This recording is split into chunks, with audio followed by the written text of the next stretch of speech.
I just finished recording this video and I realized that I should start it actually with a list of the books that you should read. So here's the list. Write this list down or take a screenshot or whatever. These are the books.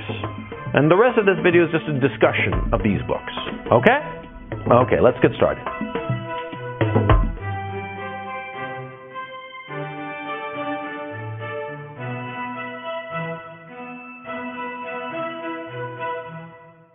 People have been asking me for a while to tell them what novels to read. I keep saying that, in the great 19th century novelists, there are so many human truths that you can find. And so they've asked me, what novels should I read then? Okay, so this video, I'm going to talk about specifically what novels you should read, which writers you should read, and why. Why these guys that I'm going to tell you about and everybody else you should just ignore. Or why should you pay more attention to these guys that I'm going to tell you? Because there are good reasons, right? And with every truth, see, if you cannot explain why something is true, then you have to re-examine it, then because it might not be true. You see what I mean? I can wholeheartedly say that the novelists I'm going to tell you to read are the ones to read. And I can give you good reasons, and so let's just get started. The first thing you have to understand is why you are reading novels, full stop. The reason you are reading novels is because they can teach you about human behavior, because the great novels were written by men who paid attention to other human beings, who looked at them, examined them as if under a microscope. And they related in sometimes very good prose and sometimes kind of crappy prose how human beings actually are. Now this information, this knowledge that you can glean from novels, from the great novels, right, will serve you well for the rest of your life. You will be able to find people who correspond to the great novels that you have read about. Yeah, and it's really crazy, but it's true.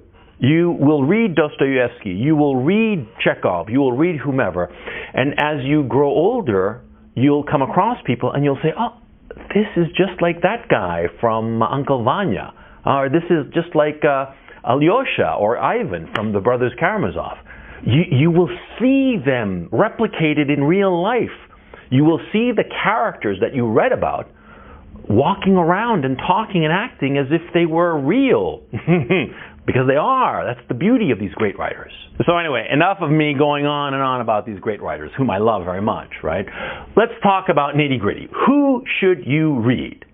Well, the first one is the big D, Dostoevsky. The first novel that you should read by Dostoevsky is Notes from Underground. Oh yeah. Notes from Underground is the perfect introduction to not just Dostoevsky, but to all the literature I'm going to be discussing in this video. Okay? Notes from Underground is the first-person narration by an unnamed narrator who he's not totally crazy. He's kind of crazy, but you start to realize as you read the book that he has been so isolated, he is so alone, he is so lonely, that he's gone a little bit nuts, but he's not totally nuts, right? And that's the thing about him. And you read him and you see how human he is.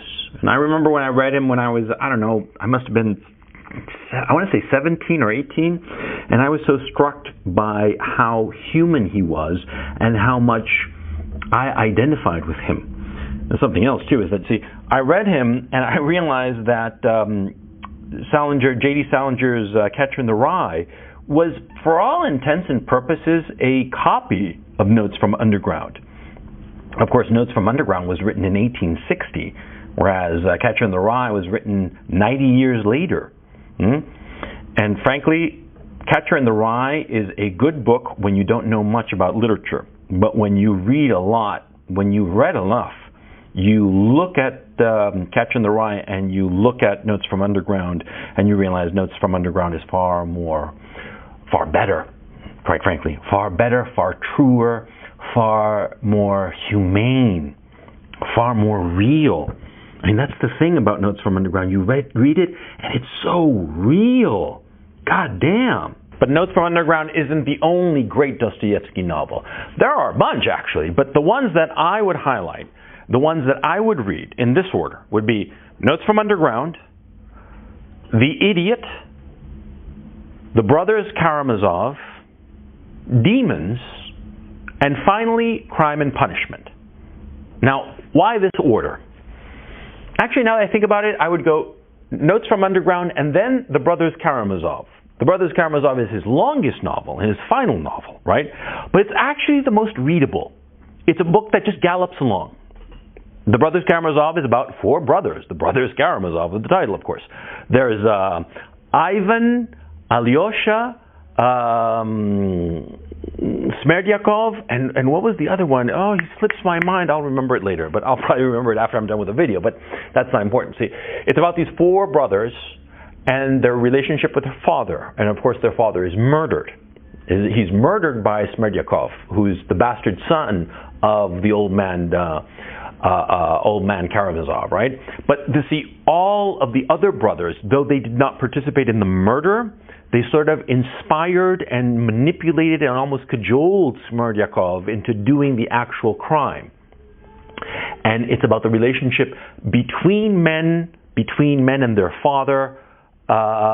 It's just full of life. And for me to try to describe it here is just a little bit of a waste of time. Read the book. That's the second book by Dostoevsky you should read. Notes from Underground, The Brothers Karamazov, then read The Idiot, then Demons. Demons is a great book. Demons, the people who should be reading Demons are, of course, Antifa. Oh, yeah. Antifa should be reading that because, see, Demons is about the Antifa of the 19th century. Yeah, these political crazies who at the time were called nihilists, who did all kinds of stupidity, all right? I'm not going to get into it now, but again, see, these novels, what do they portray? What does Dostoevsky do in these novels? He gives each of his characters a clear psychological type and a clear psychological background. And then he just lets these characters run around and collide with one another. They smash into one another, and you see the sparks fly, and you see how these different kinds of people, these different kinds of psychological makeups interact. And it's startling because what happens is that, see, all of these novels were written in the 1860s and 70s, right? And yet 150 odd years later, they're still relevant. You read The Brothers Karamazov, you read The Idiot, you read Demons, you read Crime and Punishment, and you understand the characters. Because those characters are human beings, and human beings, they don't change. That's why Dostoevsky, he's the number one guy that you should be reading. The second guy you should be reading is Anton Chekhov. Now, Anton Chekhov is actually not a novelist, he's a playwright, of course. And he wrote some fantastic work that, again, is all about people. It's all about human psychology. It's all about how people interact and how their selfish desires clash with their desire to be good people and help one another, right? But the selfishness sometimes win, and sometimes the selfishness is submerged by altruism, by a desire for goodness, by a desire for grace. Now, Chekhov, I would say, is not so psychologically astute as Dostoevsky, or not as great a psychologist as Dostoevsky, right? But Chekhov shows something that sometimes eludes Dostoevsky, because Dostoevsky is so trying to be psychologically real, psychologically true, that sometimes he misses out on what Chekhov captures so well, which is the desire of all human beings to strive towards something higher, for a higher purpose in life. To not just simply act out of psychological impulses, but rather to strive towards greatness in a spiritual sense. Even though Dostoevsky was a religious believer, Anton Chekhov captures that a little bit tighter, especially in plays like, well, there were the four major plays.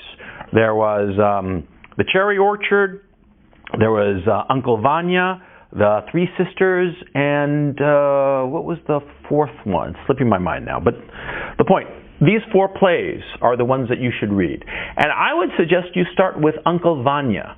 And if you're lazy or you're a little bit intimidated by reading this stuff, what you should really start, insofar as Chekhov is concerned, is this great film made in the early 90s called Vanya on 42nd Street. Now, this movie was directed by Louis Malle. Louis Malle was a famous French film director. He's very good. And the film is beautifully acted and all the rest of it. And what it is actually what it is. The movie is about how André Gregory, a theater director, gathers a bunch of actors in an abandoned theater to stage an adaptation of Uncle Vanya. Now, the text in the movie is a translation made by David Mamet.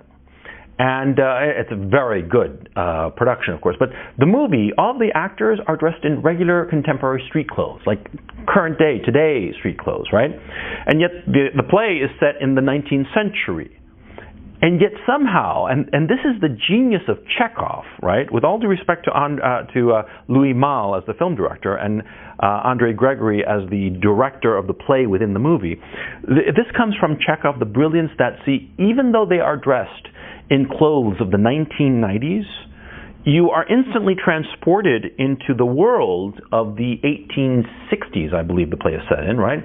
And yet, even though you are transported into that past milieu of Russia and a country house in Russia where the action takes place, you even forget about that as you see the psychology of the characters and their aims and desires. The movie is beautiful. It's beautiful. A wonderful picture, okay? It's a wonderful movie, and it captures the brilliance and beauty of the play Uncle Vanya.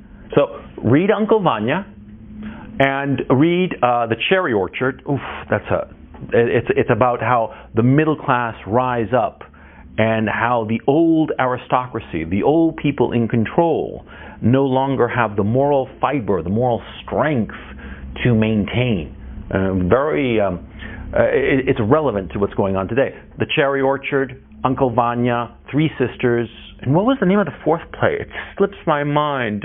You're probably seeing it now. I'm probably putting it up on the video. Read that play too, okay? Even though I've forgotten it because, you know, Alzheimer's, I'm telling you, Chekhov, Anton Chekhov, all the way. And then, of course, we come to the third big Russian, which is Tolstoy. Yeah, Leo Tolstoy, Count Leo Tolstoy. A lot of people think that he is the greatest novelist of all time. I respectfully disagree, but he's up there, okay? The novel you should start with, insofar as Tolstoy is concerned, is The Death of Ivan Ilyich. That is a novel that I remember reading it when I was 20, and I read it, and I realized that this writer could capture the notion of death, what it feels like to no longer exist. And that's the power of Tolstoy. He is able to put you into a mental state like few other writers have ever been able to do, okay, of any language. Even in a bad Tolstoy translation, you're going to get into the psychic space. And you read The Death of Ivan Ilyich, which is a very short novel, his shortest novel probably, and you'll get a sense of Tolstoy. He is this big presence. He is a little bit like God. And he sort of like played up to that, okay? He had this attitude that, yes, I am the God of my fictional universe, and I'm going to stride across it as such. Yeah, he's got that thing going, that whole God complex going, but he tells you things that are true about human existence. So the first novel you should read is Ivan Ilyich, The Death of Ivan Ilyich by Leo Tolstoy. The second Tolstoy novel you should read is Anna Karenina.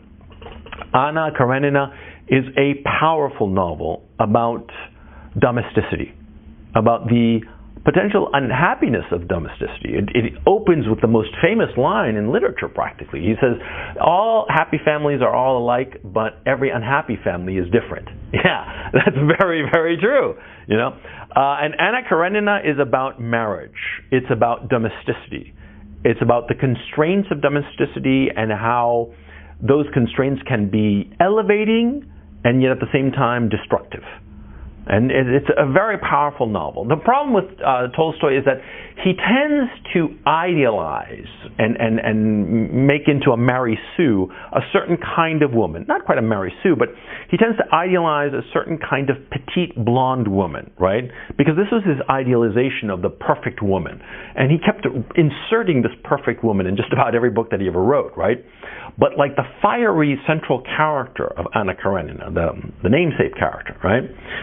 She is powerful, fiery, impulsive, very wise, very awake, very foolish, and ultimately her end is tragic. And of course it's a great novel because of it, because as you see her fate develop, as you see what her choices lead her to, you see not just the effects on herself, but the effects on everybody around her. And it's a powerful novel. And then after that, you should read War and Peace, or the Kreutzer Sonata. The Kreutzer Sonata is a short novel. So yeah, the Kreutzer Sonata, that would be a great novel. It's still controversial. Over 140 odd years after it was written, the Kreutzer Sonata is still controversial. That should say something about it. And as to War and Peace, excuse me, War and Peace is a great novel. It's a huge novel, right? But it's a little bit cold. It is a great novel, and it shows the Napoleonic conquest of Russia in the War of 1812 and all that. But great though it is, it teaches about people, but not as much as the other books. Okay, War and Peace is an important book for Russia. It's an important book for Russian literature and the Russian national psyche. But insofar as understanding people, which is what the whole point of this video is about, it's about books that will teach you about people. It's Ivan Ilyich, Anna Karenina, the Kreutzer Sonata. And if you got time, read War and Peace. Yeah, but you're going to need a lot of time to read that monster. Oh yeah. Now another playwright who's worth reading, that is sort of like, he teaches you a lot about people, but at the same time he's sort of like on the limit. Okay, and I'll explain this limit in just a moment. But see, the one that you should read also, but is not as important as the others I've already mentioned, is Henrik Ibsen. Now, Henrik Ibsen wrote a series of remarkable plays. They're all quite brilliant, and yet, you know, some of them are more valuable than others insofar as this project that I'm telling you is concerned. The plays that you should read by Ibsen are Ghosts, and most especially Enemy of the People. Enemy of the People is a remarkable play. It was written in 1880, I want to say, something like that. And it was a reaction to the criticisms he received for Ghosts, because Ghosts was a very realistic play that talked about a whole bunch of very scandalous things. You know, basically about incest, adultery, venereal diseases, all kinds of stuff like that. It's things that at that time were kind of taboo. And it caused a lot of scandal. And as a reaction to it, Ibsen wrote a play called The Enemy of the People. And it's really interesting because in the play you could tell that originally he wanted to set the main character as this put-upon figure, right? Because in the play, An Enemy of the People, it's about this character, and I forget the name of the guy, it's some Norwegian name or whatever, but the character, right, he is a doctor at a spa, and the waters of the spa are poisoned, right? And he, as the play opens, he's discovered this, and he decides that he's going to tell everybody the truth, right? The truth of what he has discovered, which is kind of like what you'd think that Ibsen would think of himself insofar as bringing the truth of adultery, venereal disease, incest, and all the rest of it that he brought with Ghosts. Because everything in Ghosts is very human. It's very true. It's true of the human condition, right? And so Ibsen wrote this play, The Enemy of the People. And the central character was this doctor who, like I said, finds out that the waters of the spa of his town are poisoned. And this is very important because, see, the town depends on the business that the spa brings in. And if it turns out that the waters of the spa are poisoned, then people aren't going to go to that spa, and so the town is going to suffer because of it. Now, he has this truth, right? But what's interesting and what's remarkable about the play is that, see, the doctor insists on telling everybody the truth, but rather than try to work with the people of the town, the mayor of the town, the owner of the local tannery that is poisoning the water, working with the people to come up with a solution to this problem, he insists on going out there and insulting everybody and shitting on everybody, right? To show that he is right and everybody else is a fool. who does that remind you of? Huh? And there are some other plays by Ibsen that I have serious problems with, principally Doll's House. Doll's House is, supposed to be a feminist play and what have you. I think it's a crock of shit, to tell you the truth.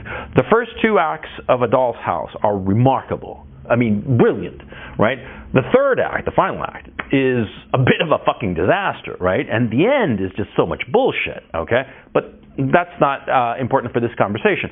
What's important here is that Ibsen, in The Enemy of the People, right, he is delineating a psychological type. He is delineating somebody that you probably know quite well if you're watching my videos, right? Which is, the guy who knows the truth, but rather than try to slide in that truth so that people accept it and embrace it, he uses that truth as a bludgeon to hit people. And of course, nobody likes being hit. And what happens to the guy, the titular character, the enemy of the people, this doctor? Well, what happens is that he becomes socially isolated, because instead of trying to slide in the truth and help people understand and help them not only understand but come to a solution, because the key issue of the play is that a solution is possible, right? But this man, he is so obsessed with bludgeoning people with the truth that he becomes completely isolated. And the people keep on going to the spa, they keep on getting poisoned at the spa, right? And he is isolated. Think of it. Think of the psychology of the character, right? And that's what's brilliant about the play, and that's what's brilliant about Ibsen, see? Because it teaches you something about people. And that play in particular, The Enemy of the People, that most especially. Now, I've mentioned a few writers, and I've told you specifically what to read, right? Now, you're probably getting the idea that all of the stuff that I'm recommending is from over 100 years ago. And you're probably asking me, why not something more relevant, quote unquote, something more recent? And the answer is quite simple. You see, because in the 19th century, and I can actually pinpoint the moment, it was with Madame Bovary, the great novel by Gustave Flaubert, right? At that moment, we had modernism. Now, what was modernism? The notion of modernism in literature, in novels. Well, it was the notion that form was more important. The form, how something was written, the structure of it, was more important than the characters. The characters became secondary. And this evolution, if you want to call it, I personally think it's a devolution. Well, that started with Madame Bovary. Madame Bovary was the great French novel written, I believe, in 1866 by Gustave Flaubert. It's really the only really great novel that he wrote. He wrote some other shit, but Madame Bovary was it. It's beautifully written, beautifully structured, and for those of you who don't know, it's about the character, the title character, Madame Bovary, who is this flighty, silly woman. She is flighty and she is silly and quite frankly she's a bit stupid. And because of this and because of her impulsivity, she does a whole host of things, of little misadventures that lead to tragedy. Tragedy for herself and to all the people around her. And because of her foolishness, it just creates a mess of everybody's lives, right? And it's a fascinating character study. It's very human, just like the other writers that I was mentioning. But the difference and why Madame Bovary is key is because Gustave Flaubert devoted an enormous amount of time to how he wrote Madame Bovary. He slaved over every sentence, every paragraph, every page, right? It took him years to write the book, right? And it is a great novel in a formal sense. In a human sense, in a psychological sense, it's all right. It's not bad, but the others are better. But see, what happened was that literature, as opposed to following the example of Dostoevsky, who was kind of like a sloppy writer, but he was very psychologically astute. Extremely psychological astute. And his characters are like full, they feel alive, right? That's the greatness of Dostoevsky, right? But he was a sloppy writer. Well, people after Madame Bovary, after Gustave Flaubert, they started paying more attention to the form. Form became everything. And you can see it quite easily. You look at the great writers who came after Gustave Flaubert, who, by the way, Gustave Flaubert published Madame Bovary the same year that Dostoevsky published Crime and Punishment. But Western literature followed Madame Bovary, and we got, as an example, as descendants rather, of this formalism, we got Henry James, we got Ernest Hemingway, we got William Faulkner, we got James Joyce, we got then the postmodernists, right? We got Thomas Pynchon, we got Don DeLillo, right? John Updike, I forgot about him. Yeah, John Updike, you know, he was called by Alan Bloom, he was called a third-rate novelist with a first-rate prose style, which basically captures the problem. See, everybody became so concerned about writing beautifully that they no longer wrote humanely. They no longer wrote about human beings. They wrote beautiful fluff, beautiful bullshit, you see? And that's why the 20th century novelists and the 21st century novelists, you know, they're laughable, they're trivial, they're stupid and pathetic, because they're not talking about human beings, right? All the writers I've discussed so far, they wrote about people. Some of them, like Dostoevsky, like Tolstoy even, they were sometimes sloppy in their writing. Yeah. Sometimes they broke all kinds of rules that today would have people at MFA programs outraged that they'd done such a thing, right? But they didn't give a shit. They didn't care about formal rules, because what they cared about was capturing the human experience. This is why you have to read these writers, because they consciously wanted to capture what it was to be a human being. And even in their minor characters, these writers like Tolstoy, like Dostoevsky, like Chekhov and Ibsen, they want to capture the reality of existence, of what human beings are actually like. Now that's the whole point of reading a novel, right? That's the whole point of reading narrative prose fiction. And yeah, I mean, like in this little video, I've talked to you about two actual novelists and two playwrights, but you should read them. These are the guys that you should read. This is where you should start. You start with these guys, and you're going to start to realize how much bullshit contemporary writers actually are. You're going to start to realize how unimportant their work actually is. Okay?